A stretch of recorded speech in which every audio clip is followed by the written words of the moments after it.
बिस्मिल्लाहिर्रहमानिर्रहीम। मुअज़्ज़ज़ असातिज़ा किराम, अस्सलामु अलैकुम। गौहर पब्लिशर्स की जानिब से खुशामदीद। हमारा स्लोगन है redefining the geography of education through digital resources for conceptual learning. मेरा नाम साजिदा नूर है।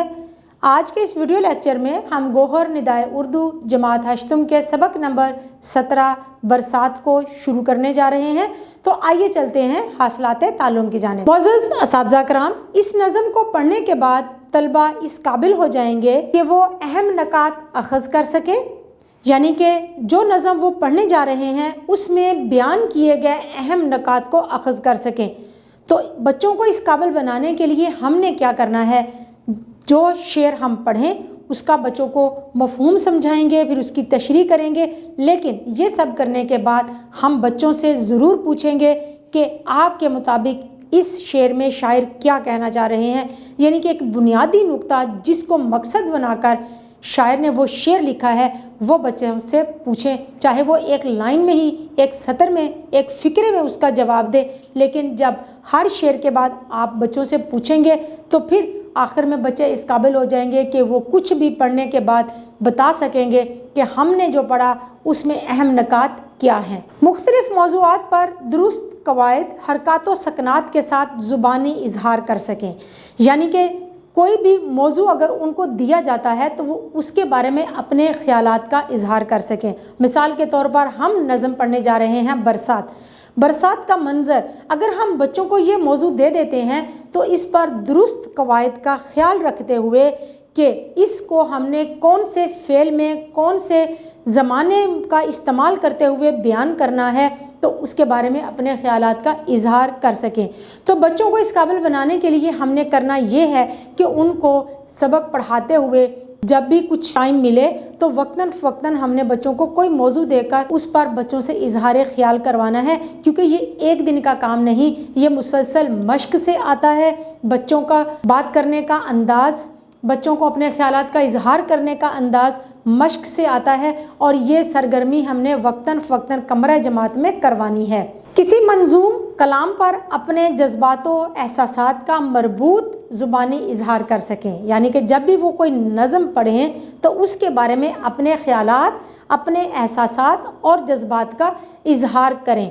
मिसाल के तौर पर हम नज़म पढ़ने जा रहे हैं बरसात। बहुत खूबसूरत अंदाज में शायर ने बरसात का मंज़र जो है वो पेश किया है। तो बच्चों से हमने पूछना है कि आपको ये मंज़र कैसा लगा, आपके इसके बारे में क्या ख्यालात हैं, क्या जज्बात हैं।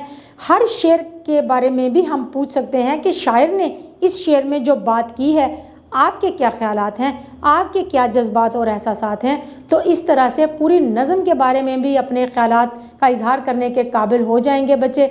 लेकिन इसके लिए ज़रूरी है कि बच्चों के जो जुमले हों, जिस अंदाज़ में वो बात कर रहे हों, उसमें रब्त होना चाहिए, तसलसल होना चाहिए, ताकि सुनने वाला बोरियत का शिकार ना हो, बल्कि तवज्जो से उसको सुने और समझे और लुत्फ़ अंदोज़ भी हो। नज़्म व नसर को मंशा और मकसद के हवाले से समझकर दुरुस्त उतार चढ़ाव और रवानी से पढ़ सकें, यानी कि जब नज़म पढ़ रही हों तो भी उसका दुरुस्त उतार चढ़ाव और रवानी का पता होना चाहिए कि किस अंदाज़ में शेर को पढ़ना है, क्योंकि नज़म और नसर दो मुख्तलिफ अंदाज में पढ़ी जाती हैं। बच्चों को हर एक चीज़ पढ़ने का अंदाज़ मालूम होना चाहिए कि किस तरह से इसको पढ़ना है। मकसद क्या है, यानी कि जो चीज़ पढ़ी जा रही है वो किस मकसद के तहत लिखी है, वो नज़म है या नसर है।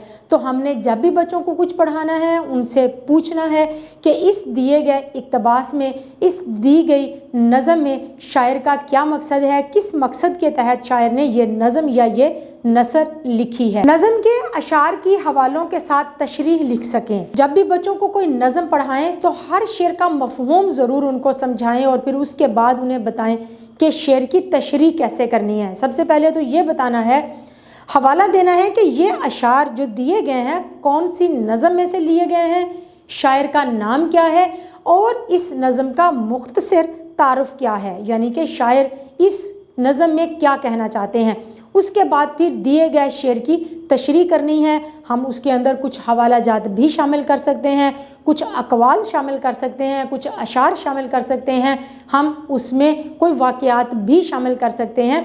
किसी भी बंद की तशरीह करने के लिए। तो इस सबक को, इस नज़म की तशरीह हमने इस तरह से बच्चों को करवानी है कि वो किसी भी दिए गए बंद या अशार की हवालों के साथ तशरीह कर सकें। मुहावरात और ज़रबुल इम्साल का इस्तेमाल करते हुए दिए गए उन्वान पर कहानी लिख सकें।